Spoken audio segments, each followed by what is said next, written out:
On today's show, part 2 of my conversation with Darian Vaziri from Locked On Clippers. What do we need to know about this Clippers team? How are they different? How has James Harden changed everything? And are the Mavericks actually built to beat them? We'll talk about that and more in today's Locked On Mavs. I'm Luka Doncic, and this is Locked On Mavericks. How about 10 Mavericks? NBA champions. Bang! Bang! It's good! And the Mavericks have won the game! If you don't believe, you shouldn't be here. Loyalty never fades away.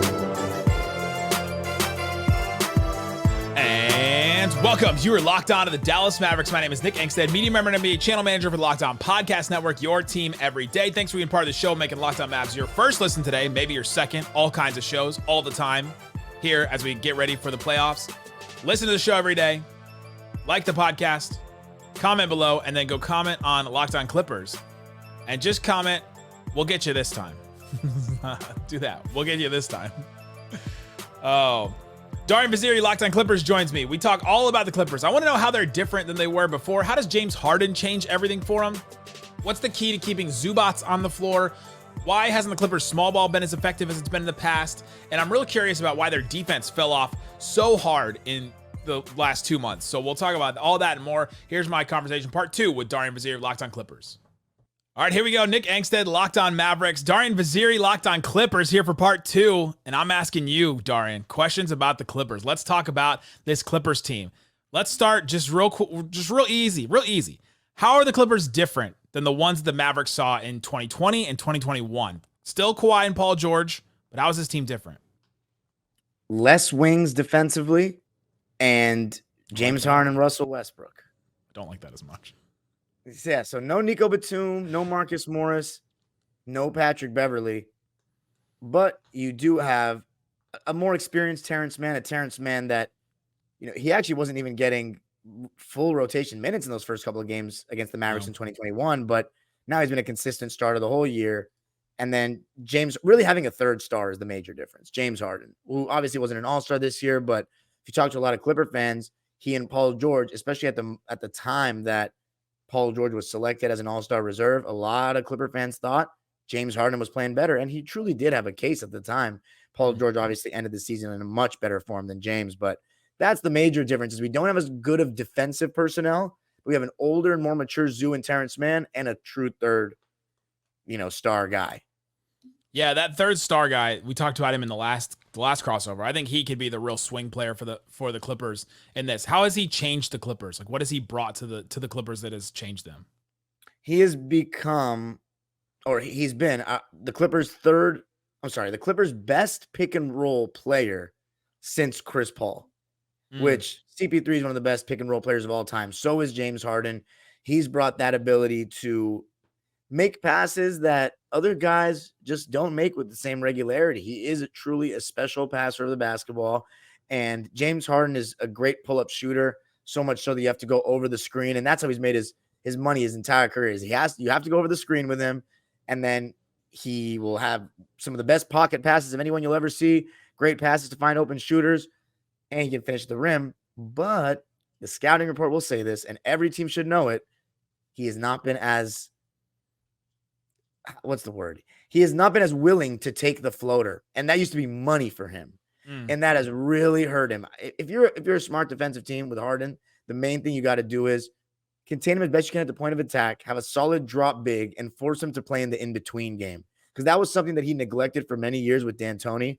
He would only shoot threes and layups. Yeah, right. It was the Morey ball. Right, and he got away with it to a large degree, but now he doesn't have that same burst where he's turning the corner with that same explosion. And he doesn't have the same elevation. Like back in the day, James Harden used to be able to dunk on guys. Now, it's rare for him to even dunk, period. So when he's in the mid-range area, a lot of times he'll do this push-up stiff arm to create separation and step back. He doesn't really stop on a dime or anything like that. So putting him in those uncomfortable situations of the in-between game and making him take that mid-range shot, staying home on shooters, that's the game plan for James Harden. But my question is for Dallas is, can you guard James Harden at the point of attack well enough when Derek Jones and PJ Washington will be likely guarding Kawhi and Paul George a lot more? Real quick, who do you think has more dunks this season? Kyrie or James Harden? It might be Kyrie because I legit don't know if James Harden has more than like 3. James Harden has 2. Kyrie has a career high 6 dunks this season. It's insane how many dunks he had. That one alley-oop where he cocked it back and threw it. I mean, he's hit the fountain of youth in Dallas in some ways. But to answer your question, I'm actually like you'd think that Derrick Jones Jr. and Paul George and PJ Washington will take Paul and Kawhi, but like that point of attack thing is such a great point because Derrick Jones Jr. has been their point of attack guy. The Mavs after the trade, they tried to start Josh Green in that spot instead of Derrick Jones Jr. And his point of attack defense just wasn't as good, wasn't as crisp. He can't get around screens as well. It's just something about, I think it's his hips. I just don't think he can get around like the screens the same way that Derrick Jones Jr. can. And he doesn't have the same kind of length that obviously Derrick Jones Jr. has. And so maybe they start Derrick Jones Jr. on Harden instead and just decide to like deter that. And like, all right, like Paul George beat Luka one-on-one or something. I don't know what else they turn to if they decide to do that. That's for coaches to decide and not me. But yeah, that is going to be an interesting problem for the Mavericks to have to try and figure out is how do they guard James Harden in all this? And he's changed their team a lot, I think. I think it's one of the reasons why they've become such a great offensive team this season is that he adds a whole other element. In the past, you didn't have to worry about Clippers pick and rolls, at least that version of the Clippers team. At all. And I think what he's also done is he's given Kawhi and Paul George a lot more open threes than that they've ever really seen.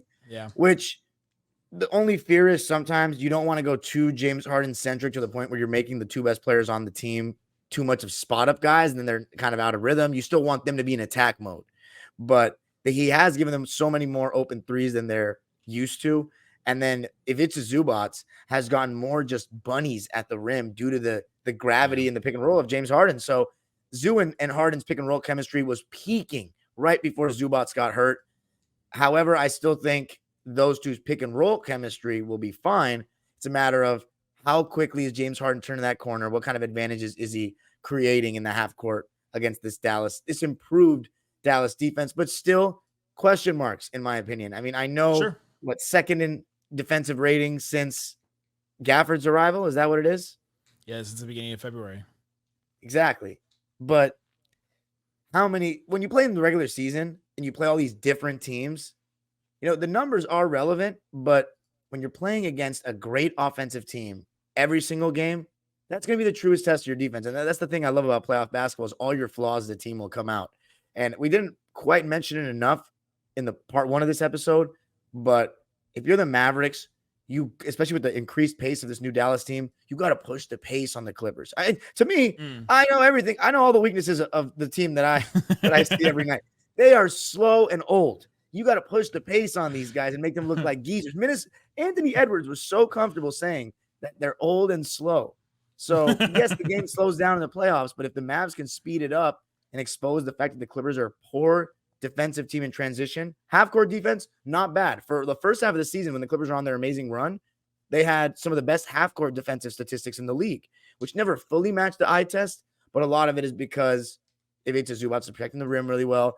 And believe it or not, months December, January, end of November, James Harden was actually playing some solid defense. He wasn't a liability by any means. He was getting several steals and blocks a game, but it kind of phased out as the toll of the season happened on his body. So transition defense is a weak point for the Clippers and lack of speed.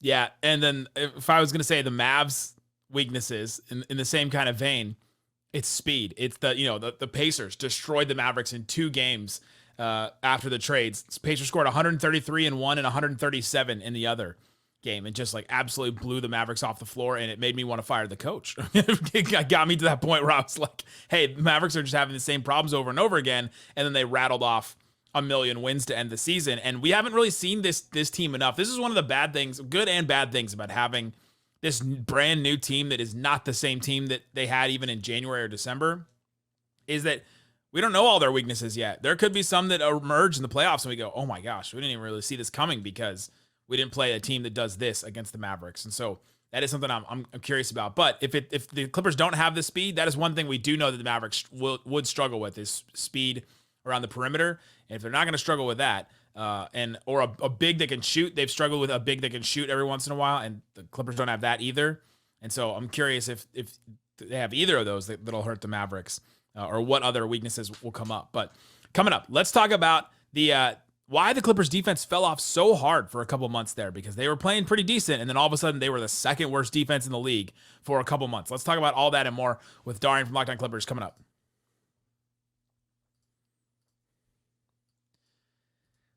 Today's episode is brought to you by Monopoly Go.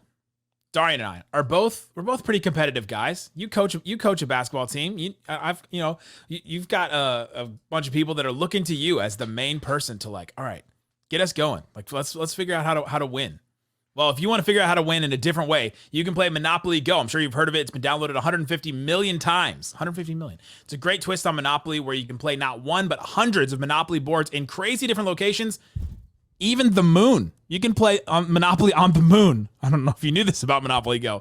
You can mess with your friends too. You can charge them rent on iconic properties such as the classic Monopoly places. The leaderboards show you who the biggest Monopoly tycoon is. If you want bragging rights to your friends, you can do that. Or you can just play by yourself. If you can't find somebody that wants to play a real long game of Monopoly with you, you can play Monopoly Go, and it doesn't have to be that long as long as the actual board game. So get in the game and join your friends. Download Monopoly Go now, free on the App Store or Google Play. Monopoly Go on the App Store or Google Play. All right, Darian, thanks everybody for hanging out with us on Locked On Mavs, Locked On Clippers, the crossover, being part of the show. If you listen to Locked On Mavs every day, you're part of the Raccoon Squad. Thanks for listening every day. Appreciate each and every one of you. If you want to support the shows, go subscribe on YouTube, go subscribe on Apple and Spotify. Listen every day, 5 days a week, all throughout the playoffs as well. Great content all the time. If you didn't listen to part 1 of our crossover, go listen to that one. We talk a lot of Mavs stuff over there. We're talking Clippers in this one. I'm curious about their defense. It fell off for like 2 months where they were 14th from the beginning of the season till the end of January, 14th in defense, so like average. And then from February to the end of March, they were 29th in the NBA in defense. What happened in that 2-month stretch?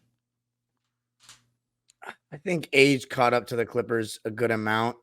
Zubac's being injured changed a lot because he really has anchored a defense that has not been very good at the point of attack all season long, very average at the point of attack. He's found a way to change shots, deter guys at the rim all season long. And when he was out, as I mentioned in the last episode, Mason Plumlee, Daniel Tice, they're not exactly the best rim deterrents. They're good at what they do, but they're not exactly intimidators at the rim that'll really alter shots and stuff of that nature. So unless Tice is playing in FIBA and then he's like amazing for Germany. I will say though, Tice has had a very good season, but yeah, that's the one aspect of his game that he's not really going to protect the rim. He's going to try his best though. He's going to get more blocks than Mason Plumlee despite him being shorter, but it's still not anything that will be scary for any offense. Now, also James Harden. James Harden was actually playing some solid defense, as I was saying, in those months that we were rolling. That bad James Harden I mentioned in the last episode, the one that wasn't scoring very much and wasn't creating the same advantages and looked like he was slowing down, he started playing the defense that James Harden has become notorious for playing when things aren't really going the best. It's a very relatable thing that you're talking about right now. Right. So that's part of what happened as well. And then Terrence Mann, my favorite Clipper. Terrence Mann is a solid defender, but if he's the guy that's taking the best part on the other team every single game, it's just a task that's a little too tall for him. To me, on a championship level, and I've said this on Locked On Clippers all year, I think he's a very good defender, but I think his best role is to be one of your point of attack guys, not the main man guarding the best players every single night. And if you're wondering why don't Kawhi and Paul George do it, well, because they're 32-plus-year-old stars with a lot of mileage on their legs that are extremely important offensively. However, another reason the Clippers defense was better in that stretch early was Kawhi Leonard and Paul George were taking bigger defensive loads because when the Clippers first got James Harden, they realized, okay, you don't have to do as much offensively, Kawhi and Paul George, but we did lose Nico Batum. We did lose Robert Covington. So you're going to have to step it up defensively. And they absolutely did. And, Kawhi's been playing the 4 all season long, and he's guarded very good players. And at times, Paul George would take guys in point of attack, and they did a very solid job. But as I said, age, you started seeing guard good players less. And, yeah, you saw a big fall off. And when the offense slowed down, that allowed teams to get out in transition and expose a major weakness. You're saying a lot of good things. You're saying for Mavericks fans, you're Good saying for a lot you. of good things. You're Yeah. saying a lot of good things for you talked about Zubac as like the key for their defense a lot. Him and James Harden in the pick and roll has been really key for their offense diversifying as well. What's the key for him staying on the floor? Because we keep talking about this. I think every national media person is going to talk about, wow, Luka will play Zubac off the floor. And yes, it's happened several dozen times. What's the key to keeping him on the floor? The key to keeping them on the floor, in my opinion, is that drop coverage doesn't get absolutely torched. I don't have the stats on me, but 90+% of pick and rolls that Zubac defended, I would assume, and it's a safe assumption, is drop coverage. He rarely comes out to the level of the screen. He rarely comes out to the perimeter. He rarely will switch onto a guard, which, Mavericks fans are thinking, what are you talking about? He always switched on to Luka back in the day. Yeah, that's why we were down 2-0 in the series. When he was switching on to Luka over and over. I don't know what Ty Lue was thinking. One of the major things is if Ty Lue is not making weird decisions like he was in the first 2 games of 2021, then it's not going to be as easy as Dallas fans think of, oh, we took him to 7 and now we have a much better team, so it'll be no problem. If Ty Lue's not allowing Zubac to just get destroyed but that is one major weakness of the Clippers is that they're so switch heavy in the sense that they'll switch anything. So if you're not being strict on your switches with Kyrie and Luka Doncic, then Luka and Kyrie are essentially just picking who guards them. And that's extremely dangerous for somebody like Luka. Exactly. So the key to keeping Zubac on the floor is drop coverage, not getting absolutely destroyed. Here's the thing. It's Luka Doncic. You're going to have to give something up. We'll just see if drop coverage doesn't get absolutely destroyed. I can't tell you that the options of defending Luka Doncic and pick and roll are like that amazing for the Clippers. I don't know if it's that amazing for any team in the league.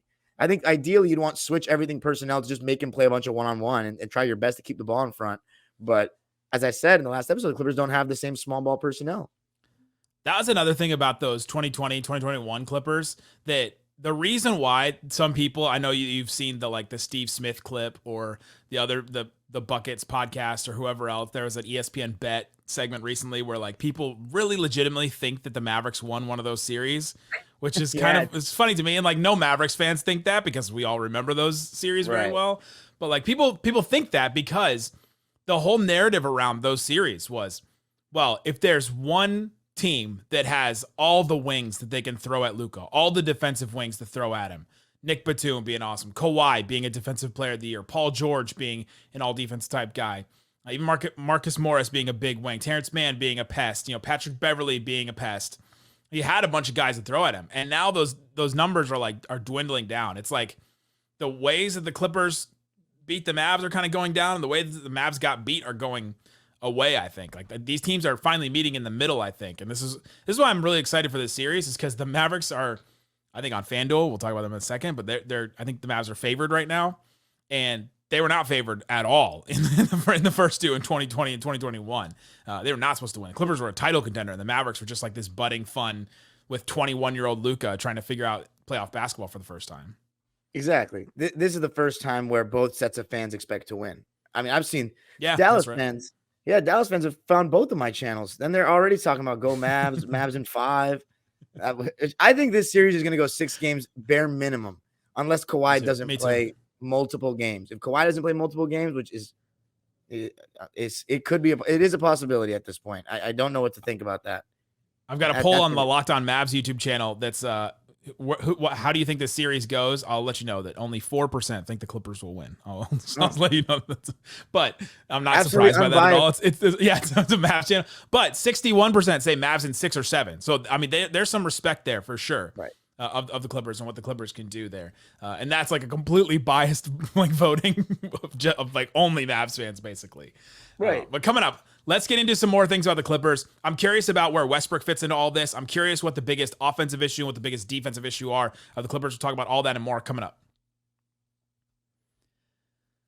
Today's episode is brought to you by FanDuel. FanDuel Sportsbook has all kinds of props and odds that you can use to get in the game. Right now, new customers get $150 in bonus bets, guaranteed. That's $150, win or lose. So go check out what they have on FanDuel. I said it earlier, and I was right. I just looked it up.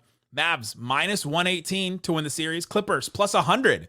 It was Clippers minus, I they were like -1 something, and the Mavs were -1 something. It was really close when they first opened, and it slowly inched towards now Mavs are favored in this series.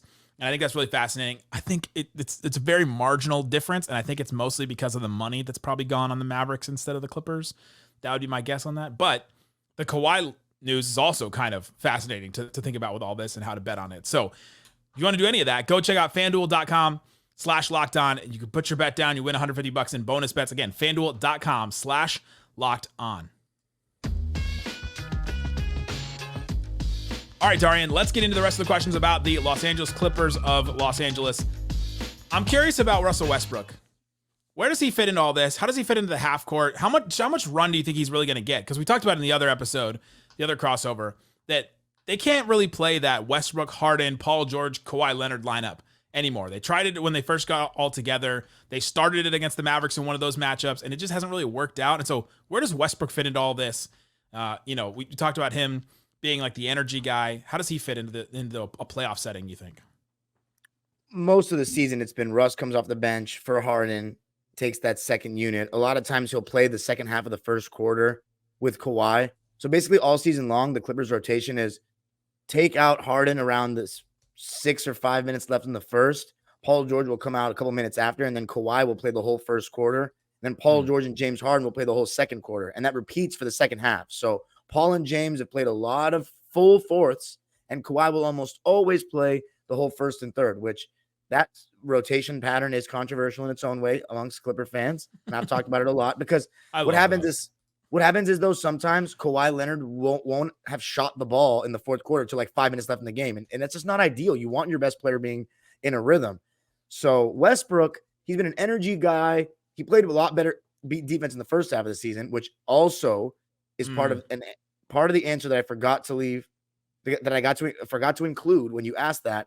Westbrook, when he was still technically eligible for all defense, he was going really hard. He was like doing a great job off the bench. But the second it was not, and his own fans even pointed it out to me. That's the crazy part. The stands. He played 68 games. Why is he not eligible? I think there was a certain minutes limit. That's what his stands were telling me. There was a certain limits minute you had to hit, and his defensive end intensity totally dropped off.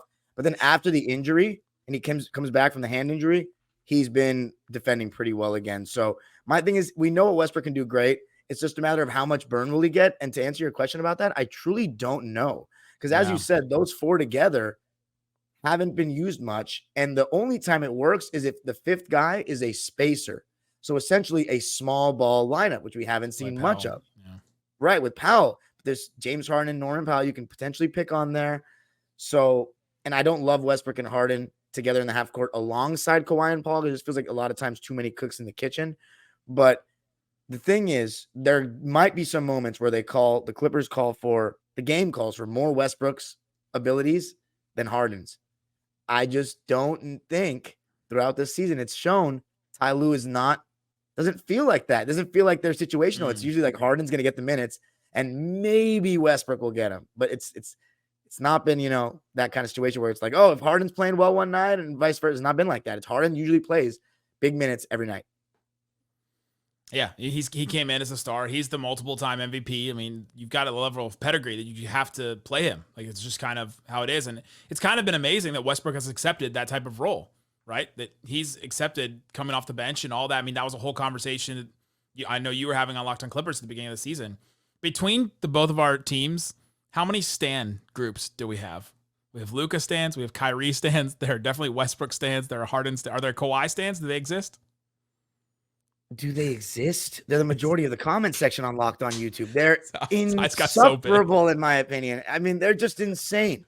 And the Kawhi stands know I give them a hard time. But I feel as though, it's funny you mentioned Kawhi. I feel as though we haven't talked about him enough in both these episodes. And we should, because it's Kawhi Leonard.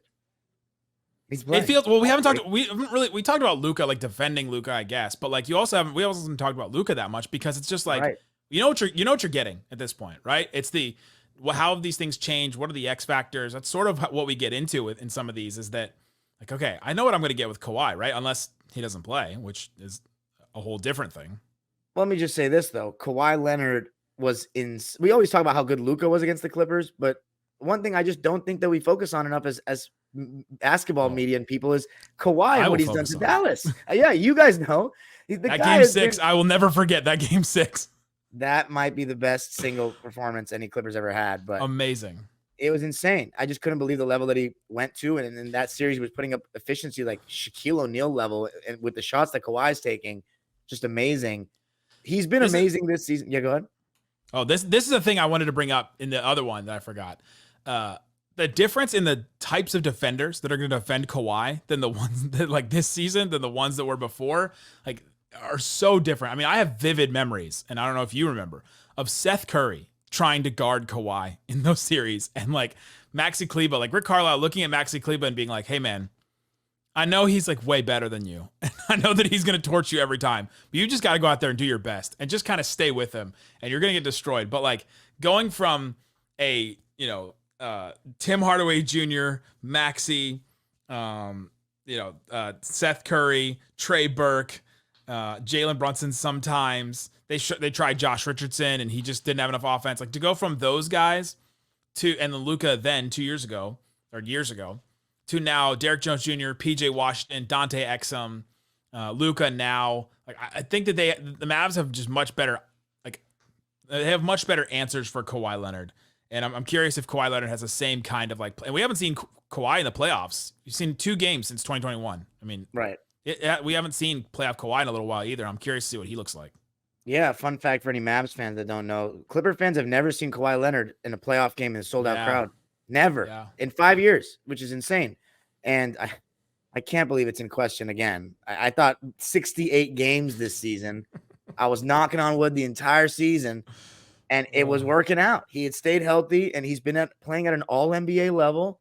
The one thing about Kawhi that hasn't been as great, his defense is still pretty fantastic. And we have when a big man gets pulled out of the paint a little bit, he is the main low man rotator that's been awesome this season. But when you don't have Kawhi in there in games that he doesn't play, there is no secondary help for Zoo or any of the bigs when they get pulled out of the paint. No low block protection, nothing of that nature. So Kawhi is so big for the off-ball defense, even though he's known more originally with San Antonio as such a good on-ball defender. And the funny part is when teams try to go at Kawhi, which never happens, but when he just ends up guarding the point of attack, teams usually just don't get good shots. He's still so solid defensively. So I think one of the keys to the Clippers is, and this is part of the reason the series kind of turned around in the Clippers' favor in 2021, is Kawhi guarding Luka as the primary defender and not just switching with every screen that he saw. Yeah, right.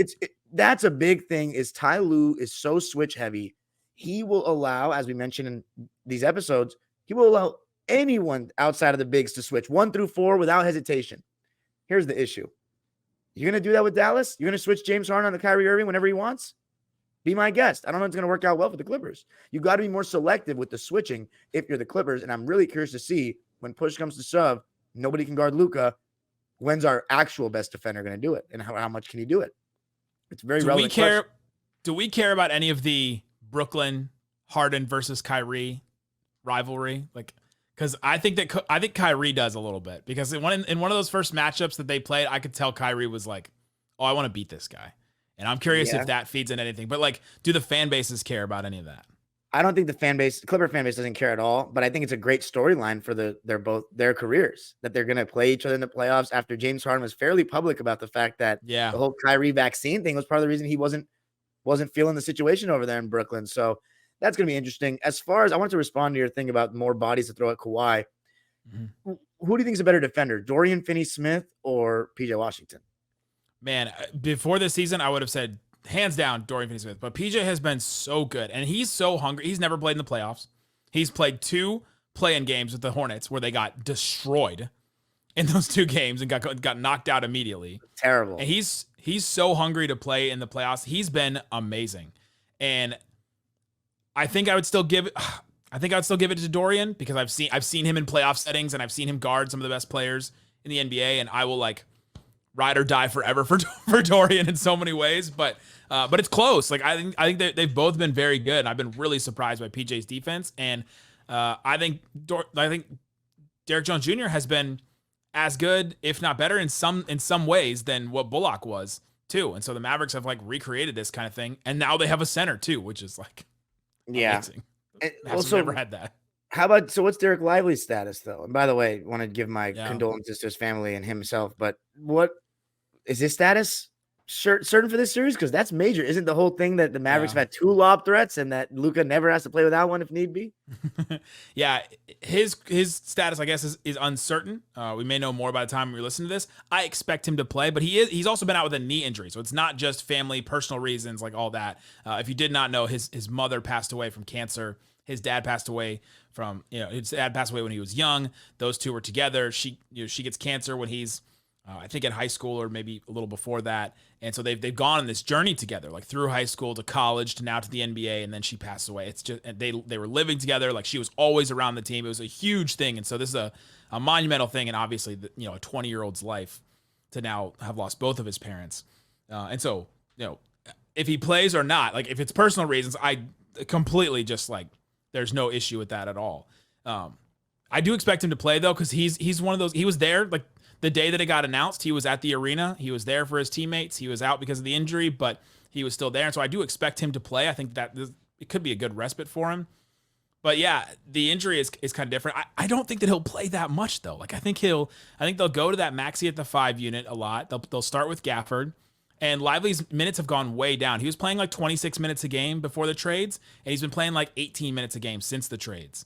Okay. They've really taken that load off of him, and I think some of that was try and stop the rookie wall from hitting him as hard as it was going to, with him starting and playing a bunch of minutes and like having a lot of pressure on him to be good and all that. And he was. I mean, he stepped up to every single bit of what the Mavericks asked him to do. But I don't know that they're going to rely on him as much in the playoffs and even in a series like this. But if they have him, it's great, and it's like it's an extra, and it's super good to have.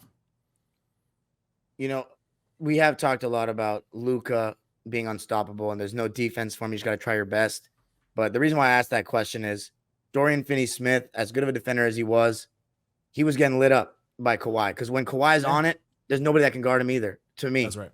And PJ Washington is typically that kind of body type is what you want guarding Kawhi. Because now Kawhi dominates more with strength, he'll back you down into 12, 15 feet where he's absolute cash in so many different ways. Turn around either shoulder, pull up, whatever.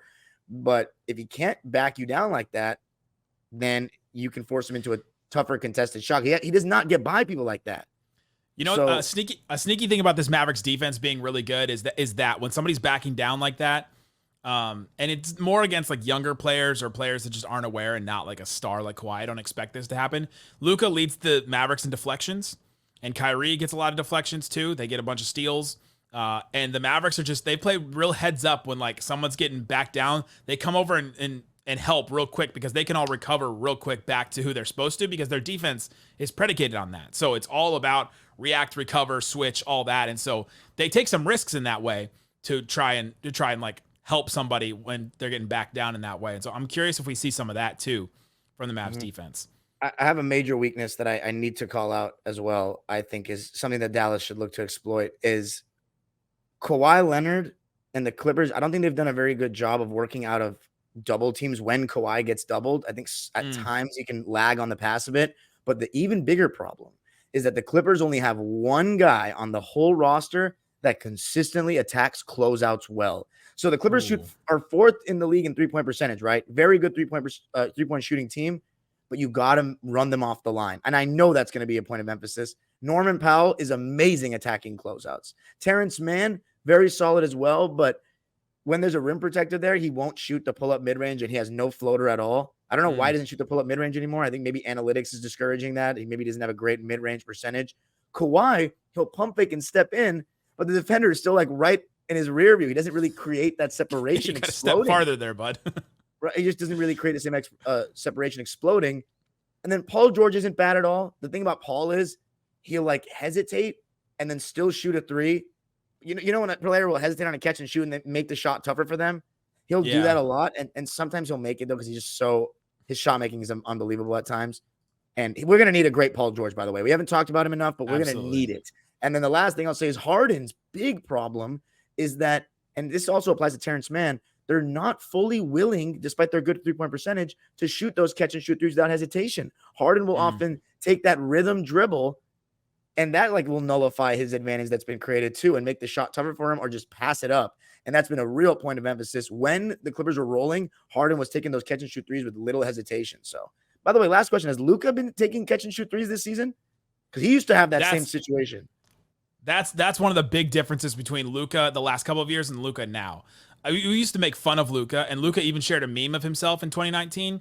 The Drake one where he's like, he points at something, he's like, no, and then he points at something like, yes. Luka shared a meme of himself that was like, take the catch and shoot shot? No. Take a step back catch and shoot shot? Yes. Like because he would shoot better on on step back shots than on catch and shoot. But this year, his catch and shoot has been a lot better. That's why his 3-point percentage has been so much better this season. There's a case that he's the second best shooter in the NBA this season, like all over the court. Wow. He's shooting 38% from three, second most threes in the NBA this season, step backs, catch and shoot, all that. At one point in the season, this was probably like a month ago, he was shooting better on unguarded catch and shoot shots than Steph Curry was. Wow. Insane. So, that's amazing. But yeah, there you go. That's Mavs stuff. That's Clipper stuff. That's the crossover. If you guys want more stuff, Darian and I will be continuing to go until these teams play, and then maybe during the series, we'll reconnect and talk about this series and talk about how these teams are playing. But go check out those shows, guys. Thanks for listening to Locked On Mavs, Locked On Clippers. There you go. A ton more on YouTube and on the podcast. So subscribe. Keep sticking back with us. We've got all kinds of episodes this week, guys. Thanks so much for listening to Locked On Mavs. Peace out. Boom.